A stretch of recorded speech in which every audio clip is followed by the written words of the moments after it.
Hello, my name is Kim Randolph, and I'm a managing director in the valuation advisory practice here at Stout. I lead both the business valuation practice here in New York as well as the New York office.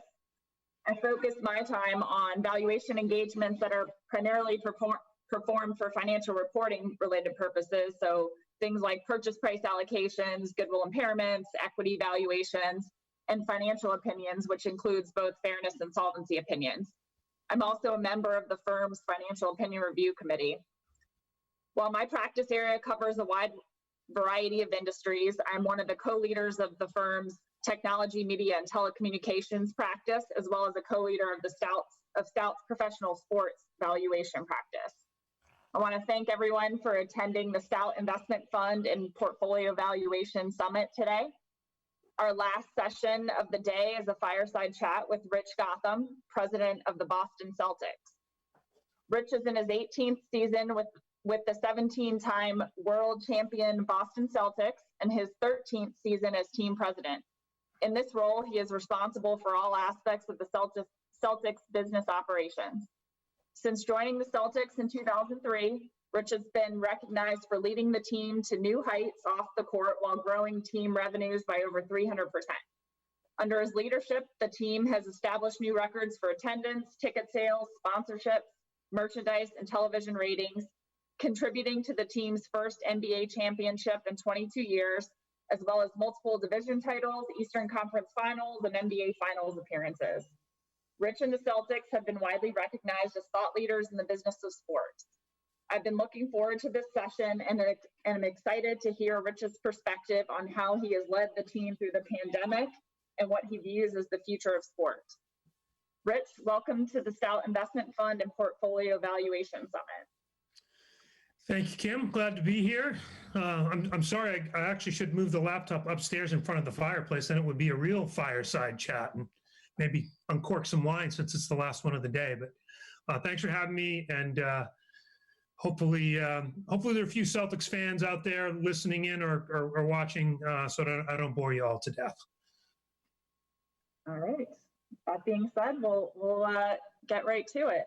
So making the jump from the business world to the sports world was probably quite a big jump. What was that like? What went into your decision process? Sorry. Yeah, it was, I was in the tech business for about 15 years, and the company I'd worked for prior to going to the Celtics was a company called Lycos, which was a first-generation search engine before Google was a verb. It was a pretty successful company. We went public and then sold it for a good amount. And it was really a cutting-edge company at the time. And I had no notion or career ambitions to get into sports. Like a lot of people, I was a diehard sports fan. I grew up in Boston. I loved all four sports teams in Boston, but my real passion was for the Celtics, and largely due to the big three Larry Bird led Celtics of the 80s were just teams that I loved, but I never thought I never thought of sports as a career. I think, when I got into it 20 years ago, it was a less likely career path than it is today, where you've got a lot of accomplished business people in sports these days. So when I looked at it, and the opportunity just sort of came to me through the investor group who had bought the Celtics, one of whom was a seed investor in Lycos and knew of me a little bit. But when I looked at the opportunity, I had to look at it not just, wow, this is great, this is the Celtics, it's a dream come true opportunity. I was kind of a made guy in a different industry, so I had a pretty big opportunity cost with leaving that industry and going into another one. But as it turns out, everything I learned in the tech industry, in the internet business, in the internet media business, was directly applicable into sports business. And I found the biggest difference was really in the culture. You go from sort of the tech world, which is get big fast, grow fast, or go away fast, to the sports industry, which is, at the time anyway, was a bit of like a sleepy industry. Most of the companies were owned by wealthy families for long periods of time, not exactly what you'd call innovative or risk-taking, particularly on the business side. And so I looked at it and I said, there's a lot of opportunity here if I can kind of shape this into what I want it to be. And where I ultimately arrived was I looked at the NBA at the time as being at sort of the intersection of sports, media, technology, and actually pop culture. And that to me was like really interesting. So rather than saying, I'm just going to go do this and be part of, some rich owner's hobby, that I'm actually going to be able to see this as a really good career opportunity where I can get some personal growth and do it for a few years. And if it turns out it's not my cup of tea, hey, it was a unique opportunity. I gave it a shot and I go back to what I was doing. And, 18 years later, I'm still on the job. So I guess I like it. What surprised you the most about the transition from the business world to sports? I think it was the culture. Honestly, I was so excited to go to work for the Celtics that I thought I was going to like walk into this place that felt like a game night every night, walking into the office. And you go into the office and it's like a sports museum. You got like all the jerseys and the championship banners and, the green and white everywhere. And I'm like, oh, this is great. But the culture, to be candid, was pretty moribund at the time. And in fact, the culture that I'd come out of in the internet business was far more energized and motivated and innovative. And I, spent a lot of time trying to figure out why it was, that the cultures were so different. You'd think you get into sports and everyone would just be excited to be there and pumped up every day they come to work because they're dealing with sports. And that is the way it is now. But when I first got there, the Celtics had been losing for 15 years. They hadn't won I got there in 2003. They hadn't won a title since 1986 was their last title before I got there. And so they'd become accustomed to losing. The company was run through the CFO's office. There wasn't this notion of invest to grow or innovate to grow. It was more like, well, if you win, you enjoy the spoils, but if you're not very good, you kind of take your lumps and you wait around until you win again, which is, no way to run a business, because the last time I checked, the players control winning and losing a lot more than the business people do. So you got to have a different game plan. So the culture was very different. It was all about, in the early days, trying to instill a new culture and a new way, really more so a new way of thinking about things through a different lens than the typical sports business lens, which is make hay when you're winning and take your lumps when you're losing, which doesn't allow you to get to that place where you're saying, I'm going to invest to grow this business. And if I'm successful investing in the business, I'll generate revenues, which I can pour into player payroll, and player payroll correlates with success on the court. And if we have success on the court, of course, the business will grow. We'll sell more tickets. We'll get more sponsorship. Our TV ratings will be higher. We'll have more fans. And if that happens, more money will come in and we'll be able to spend more on the team. And that puts you in that sort of virtuous cycle. So we had to break sort of the vicious cycle of losing and not investing, and to get into this virtuous cycle, which was kind of the only way I knew how to think about it. Because if you're a tech innovator, that's what you need to do, right?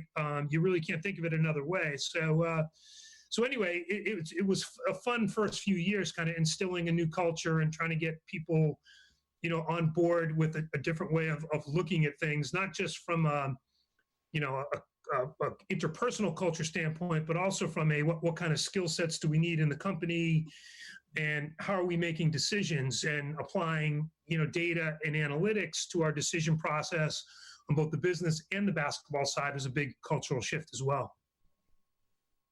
Can you talk maybe about some of more specifics on some of the cultural changes that you were able to make there, or what you brought over from Leica? Yeah, well, the biggest thing was, I feel like everyone needs to have a purpose. Like, why do I come to work every day, and like, why am I fired up? And in sports, the sexy side of sports is the player side of it, right? Everyone would love to be an NBA player, or if you're not an NBA player, maybe you're a coach, or maybe you work on the basketball staff and you work directly with the players. And then you have all the people on the business side who in a good culture are tightly integrated with the basketball side, and they get that vicarious thrill of being part of that. And when the team wins a championship, everyone's in that championship, on those duck boats, rolling down the street together, celebrating. It's not siloed, whereas the basketball part's over here and the business is over here. So a big part of it for me was trying to break down those walls and integrate, which, was easy to do. Danny Ainge joined at the same time I did, and we are sort of like-minded about that. But the other thing was to say, how can you contribute to winning? So when we raise a championship banner, you can say, I was responsible for that.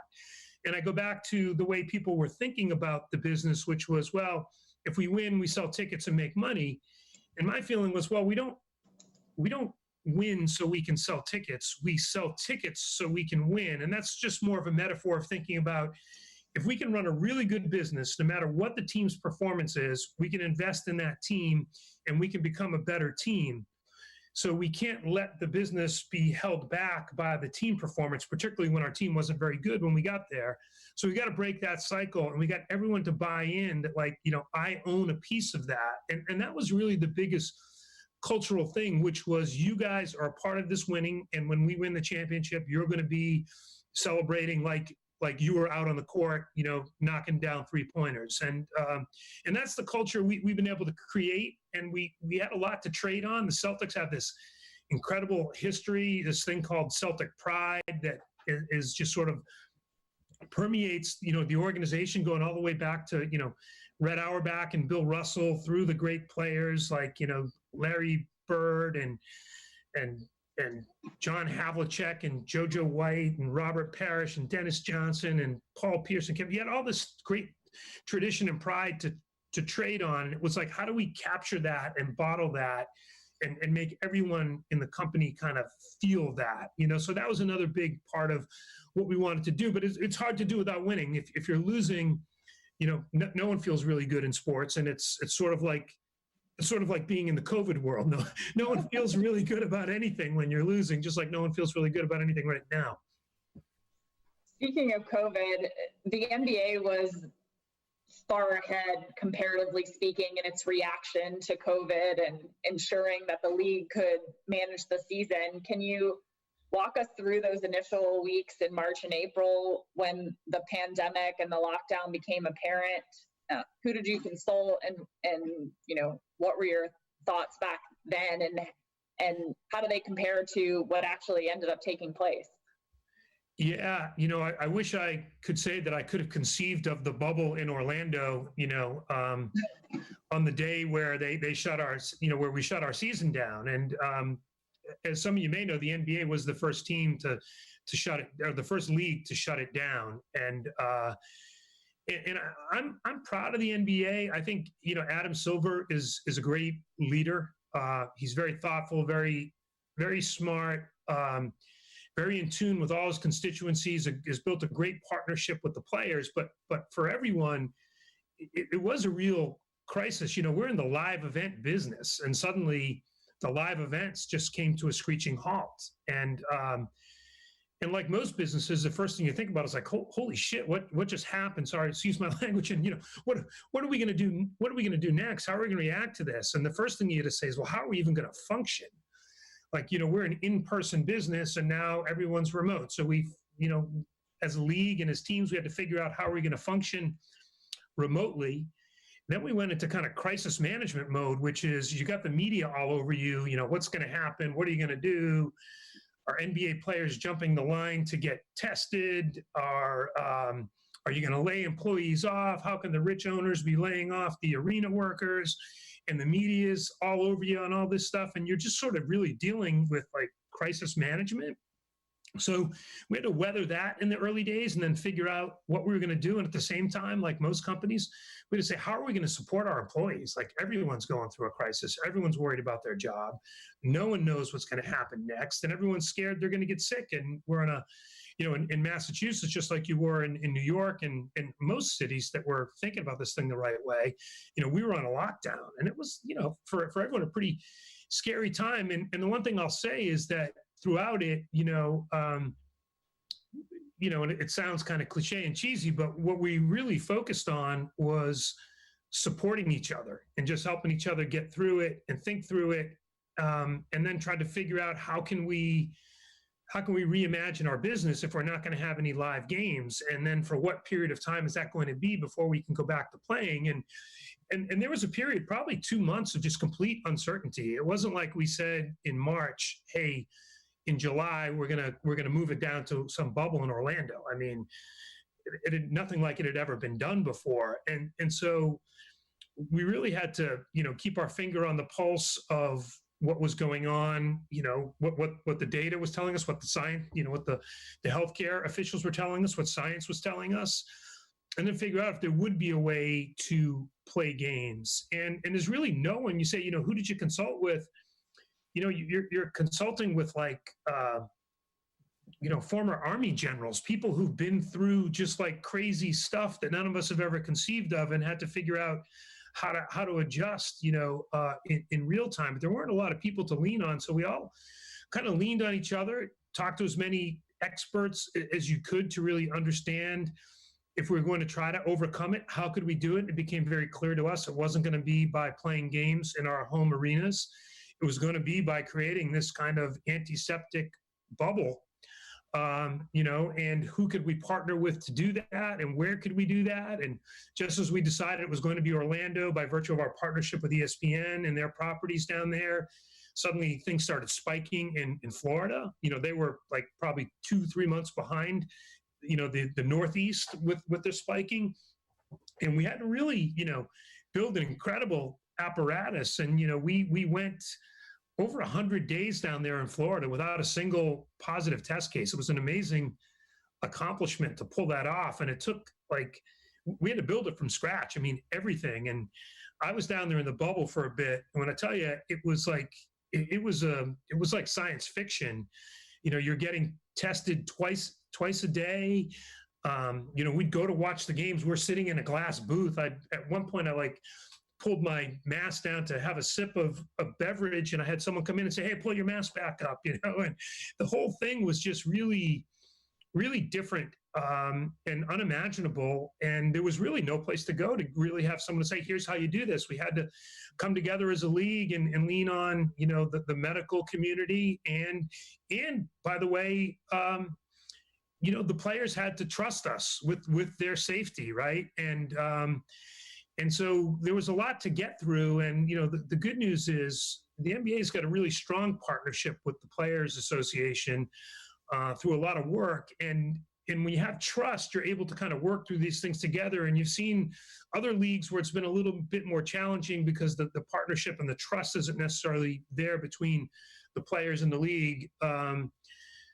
So, we're fortunate that we had that foundation of trust to sort of build on. And we all knew, it was a very hard decision for people to go there, for players to leave their families and leave their lives and sequester for up to 3 months at a time. I know what it was like for our players and our coaches, and everyone to go and just, sort of hunker down in this bubble. And it was Groundhog Day every day. So it was a big sacrifice for people to do it. And they had to be willing to make that sacrifice. And I know everyone says, well, hey, professional athletes, they make all this money and that's why they're in the bubble. No, you know what? They're real people. And with what was going on in the country, in addition to COVID, the divisiveness and all the social unrest, it was a real challenging period of time. And I'm honestly amazed that we got through it. And it wasn't easy because there was a couple times during the bubble where, it was tenuous as to whether or not we could keep going, not for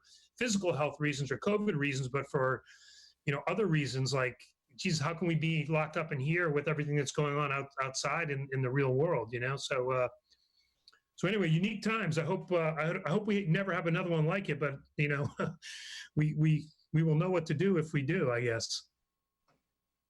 Yeah.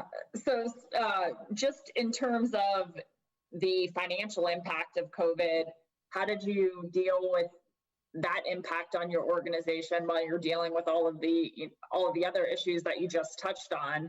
How did you stay engaged with your season ticket holders or sponsorships or advertisers over that period? Yeah, I mean, great question, because, for the most part, the season ticket members, they'd already paid for their tickets for the remainder of the season.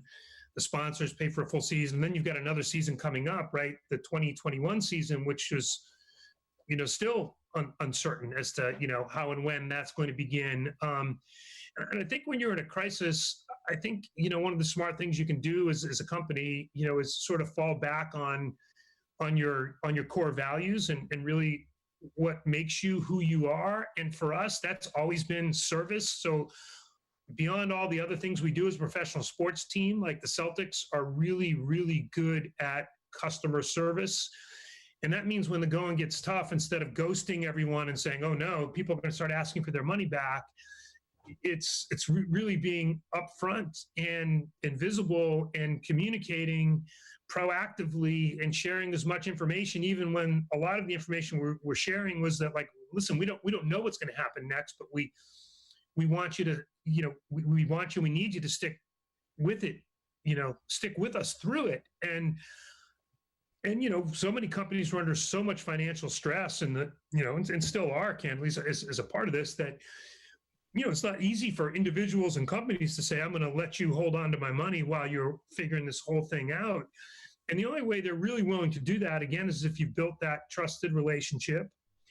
And, if you're transparent and upfront in your, communications. And so we really tried hard to focus on that. And then we tried to focus on different ways we could deliver value when we couldn't do games. So a lot of the kind of thing we're doing here, we've been doing for our season ticket members regularly, since the pandemic started, and the same thing for our sponsor partners. And we've tried to find different and new ways to deliver value for them.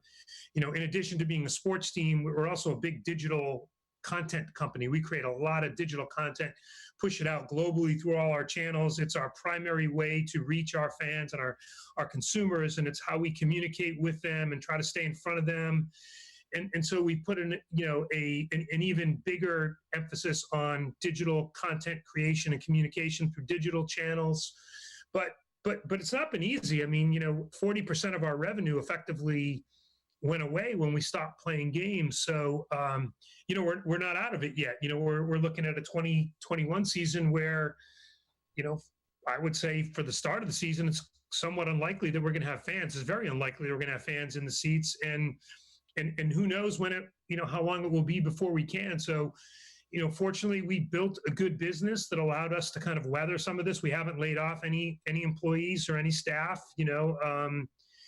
We're a private company. We behave, like a family in many ways. It's not a luxury, companies that answer to shareholders have. So we've been able to sort of keep everyone intact. We've tried to repurpose people whose jobs were impacted by this and say, how can you contribute?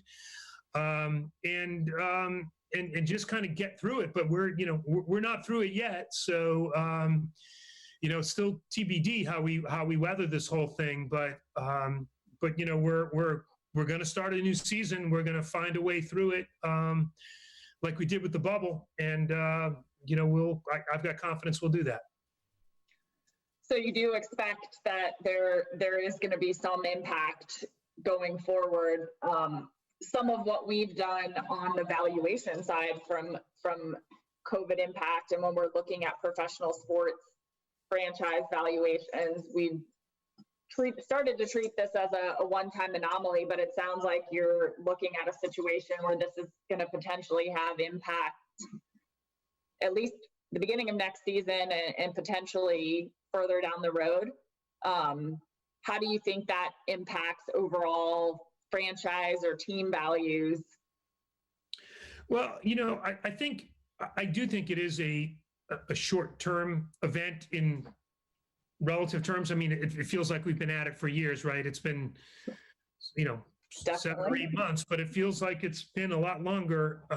And in that way, but I feel like in the big picture, we will have a vaccine. It will get distributed, and life will go back to normal. Just to give you a good example that might keep you feeling strong about valuation. In the Celtics, our valuation's gone from like $350 million when the current, ownership group bought the team back in 2003 to like Forbes values is like $3 billion now. Part of that is because we're a big global business. Like the NBA had 14.2 billion global video views last year. So even though our sort of live event ticket sales business has taken a short-term hit, the big picture digital media business is incredibly strong. But even at the very local level, we renewed 95% of our season ticket holders going into a season when they don't know when they'll actually next be in their seats. Which is pretty amazing, which is a bellwether for consumer confidence that it will be back. And the Celtics are different. You know, we had a wait list of people who want to get in, and, you know, we've had a lot of success. We've been in the conference finals 3 of the last 4 years. You know, we've been a good team, so it's easier when you're a good team, you know, particularly if you've been a good team over, you know, 75 years like the Celtics have. But, you know, I think, another good example is sponsors in our sponsor business. You know, our sponsors have stuck with us. We haven't had any sponsors say, listen, we're out, we're pulling out because of this. So I think our season ticket members and our sponsors sort of see it as a blip, and that's a good indicator. And I think, you know, while there is, you know, who knows what the hangover will be. Like we were, the NBA was just flying, and our team in particular, you know, from a business standpoint, was really flying. So it may take a while to build back, but I think long-term valuations, we're seeing, you know, we're not seeing any dip in franchise values for teams that, you know, that have outside interest and or have taken on any new equity any new, you know, have issued any new equity. The valuations, even for limited partners, are still incredibly high. So I'm not really worried about that in the long term. But it is eye-opening, you know, like it is for the general economy. It's like, okay, hey, this stuff can happen, you know, and you've got to manage your business going forward. I think with some understanding it, like, you know, boy, we never thought we'd experience anything like this, yet here it is. And how do we factor for that going forward and make sure we've got all the right processes in place to respond and react if we need to. So, you know, you've got to be able to do that to protect your long term. And you've also got to figure out ways to adjust your business model, you know, if the circumstances do change. And, you know, the good news for the NBA and for professional sports in general is, you know, the bulk of the value and the bulk of what drives valuation for teams, you know, it is really the media value. And live sports entertainment, you know, is, you know, if you look at the world in sort of two buckets these days, there's sort of the cable television model that's largely supported by live sports events and news and, you know, election coverage and things like that. And then you've got sort of the pre-produced content world, which seems to be going more towards sort of the OTT world with, you know, Netflix and Hulu and YouTube TV and Apple TV and, you know, and Amazon and all this stuff. You know, but live sports, since it's, you know, it's got to be live, has this incredible premium associated with it that I think will continue to keep team valuations very strong. And I think for the NBA in particular, the fact that it's more and more a global sport, we don't even really compare ourselves to the other 3, you know, U.S. professional sports leagues. We really compare ourselves to the Premier League and La Liga, you know, the Spanish sports league, soccer league, as really the 3 most global leagues. Our global reach at the NBA is 1.5 times that of NFL, MLB, and NHL combined. So, you know, and I'd say of those 14.2 billion global video views I mentioned, I think 9.5 billion of them came from people between 18 and 34. So we're not aging out. We don't have that kind of problem of our, you know, of our audience aging out and growing old and going away. You know, the NBA is very much at the intersection of, you know, sports and pop culture globally. So, Rich, we do have a question here from the audience about ratings, so I thought we'd jump in with that. The question here is, I enjoyed the NBA playoffs immensely and appreciate the intensity from the players. Any candid thoughts regarding the decline in ratings and the NBA's reaction? Yeah, it's something we've had to try to understand, and I think the one thing I would say, initially is it wasn't just an NBA ratings issue. MLB playoffs down over 40%, Yep. NHL playoffs down over 40%, U.S. Open golf down over 40%, Kentucky Derby down over 40%. Oh, by the way, during the same period of time, news coverage up 78%. So election years tend to be bad years for ratings, but we've never played our game in a season where we're up against every sport, including the NFL, which is a juggernaut. In our finals games, 2 of our games were up against Sunday Night Football, which is the highest rated programming in all of television.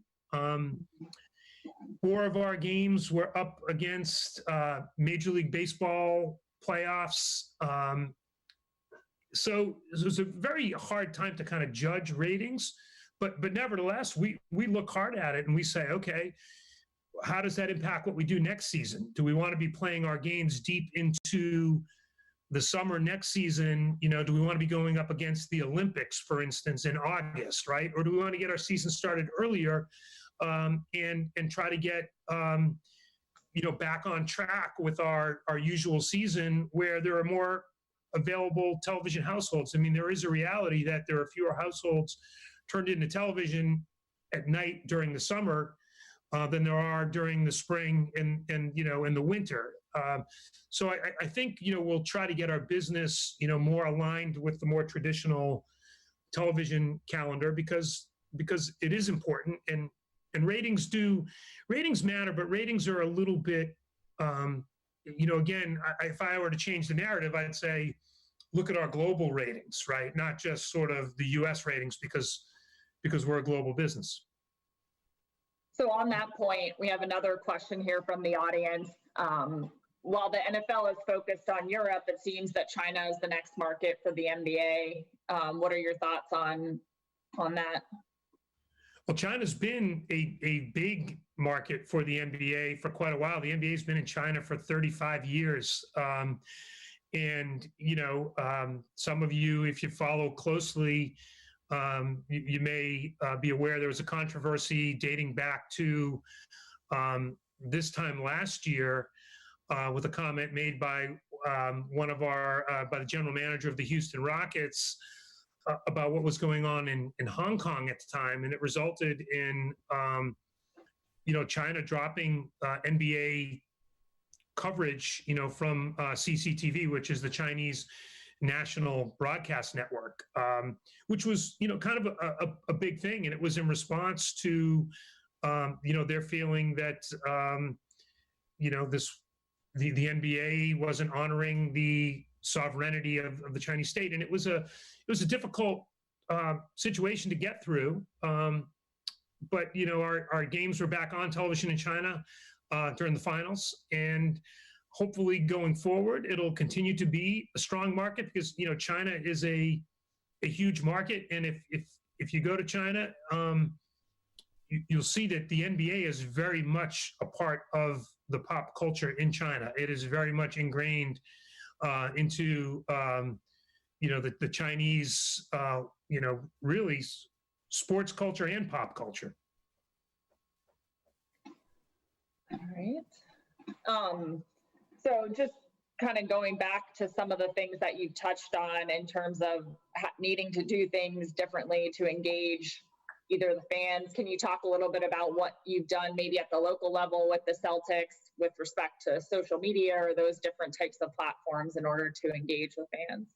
Yeah, I think as I mentioned, the main thing we did was to engage, right? It's funny. I was parking my car recently, and I was talking to the guy who sort of owns the parking lot where I was parking my car, and we were talking. He's a season ticket holder for another team, and he said he'd only heard from them twice during the pandemic, and I was like, our fans are hearing from us, twice a week, and And I think that's the main thing. It's sort of, there's no real innovation answer to how you sort of solve for, not being able to be in the arena to watch a game. If you watch the NBA in the bubble, you saw the partnership with Microsoft where we had the virtual fan walls, which was kind of cool, but it's really hard to scale that,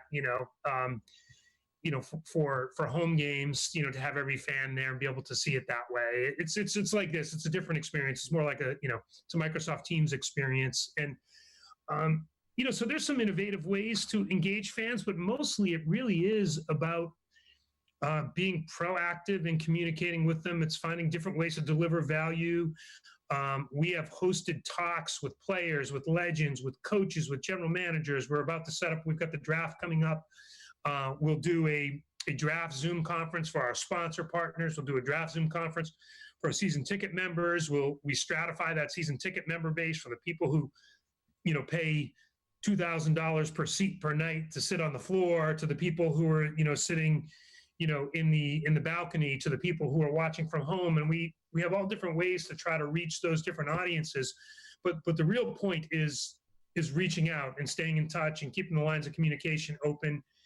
And, finding ways to continue to engage them. And as I've mentioned, a lot of it is, you can consider this digital content, whether it's live digital content or pre-produced digital content. A lot of it is through digital content. So we've doubled down on our digital content efforts and pushing content out to our fans.